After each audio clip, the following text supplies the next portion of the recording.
جن لوگوں نے ذوالفقار علی بھٹو کے اقتدار میں جمہوریت کا مزہ چکھا ہے، ان کی یادیں کسی مارشل لا دور سے بھی زیادہ تلخ ہیں۔ بے شمار لوگوں کو جمہوری نظام کے ساتھ ان کا تعصب سچ بولنے سے روکتا ہے، ورنہ جماعت اسلامی کو اپنے درویش صفت رکن اسمبلی ڈاکٹر نذیر شہید کی خون میں لت پت لاش یاد نہیں۔ انہیں ہائی کورٹ میں اپنے امیر میاں طفیل محمد کا آنسوؤں میں ڈوبا بیان بھول گیا، جو انہوں نے جیل میں ہونے والے بدترین تشدد کے بارے میں دیا تھا۔ محمود خان اچکزئی کو کوئٹہ میں ہونے والا وہ دھماکہ یاد ہوگا جس میں ان کے والد عبدالصمد اچکزئی کی جان گئی تھی۔ خواجہ سعد رفیق اور خواجہ سلمان رفیق کو اپنے والد خواجہ محمد رفیق یاد آتے ہوں گے، جنہیں پنجاب اسمبلی کے عقب میں گولیوں کا نشانہ بنایا گیا تھا۔ غلام مصطفیٰ کھر نے تو بہت کچھ بھگتا ہے۔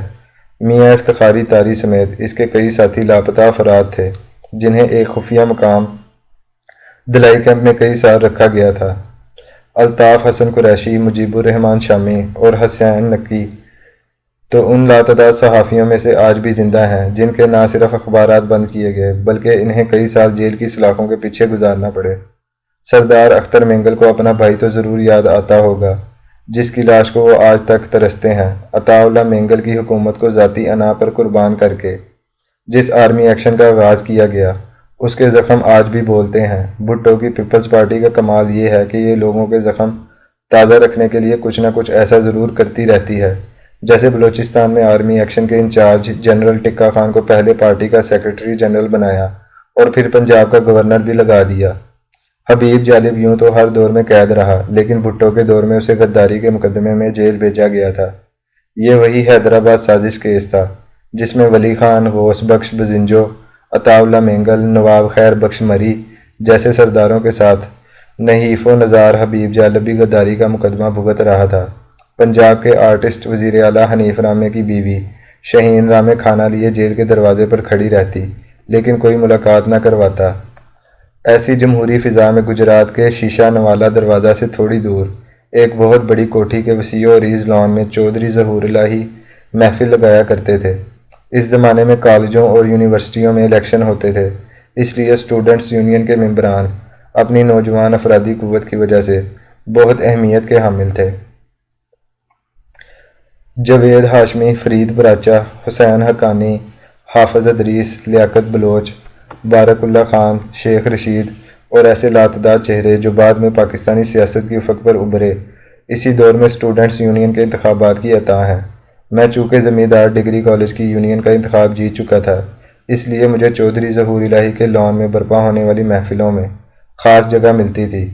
چودھری صاحب پنجاب کے ان چند ممبران اسمبلی میں سے تھے جو 70 کے الیکشنوں میں بھٹو کی بے پناہ مقبولیت کے باوجود اپنی سیٹ بچا سکے تھے۔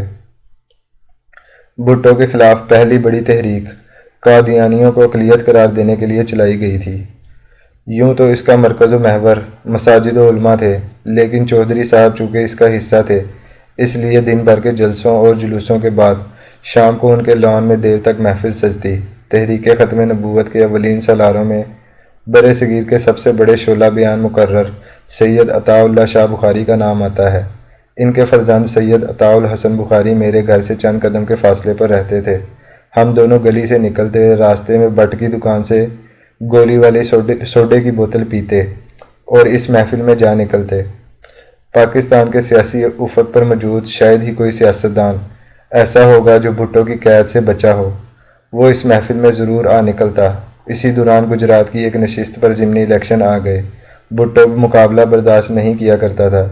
اس الیکشن سے پہلے گجرات شہر میں انور سما کے قتل کے بعد اعتزاز احسن کو ٹکٹ ملا تو بیچارے ڈپٹی کمشنر کی ڈیوٹی لگائی گئی کہ اسے بلا مقابلہ جیتنا چاہیے۔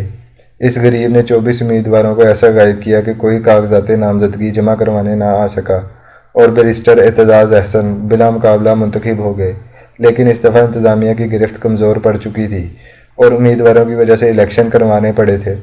یہ پوری انتخابی مہم چودھری صاحب کی قیادت میں چل رہی تھی اور پورے ملک سے نوجوان طالب علم رہنماؤں کا جتھا بارک اللہ خان کی قیادت میں گجرات میں جمع تھا۔ بارک اللہ پنجاب یونیورسٹی اسٹوڈنٹس یونین کا ابتدائی صدر تھا، جس پر امیر محمد خان نے شاہی قلعے میں بدترین تشدد کروایا تھا۔ اس جتھے میں جاوید ہاشمی بھی تھا، جسے بھٹو نے امیر محمد خان کی روایات دہراتے ہوئے شاہی قلعے میں برف کے بلاک کے ساتھ بندھوایا تھا۔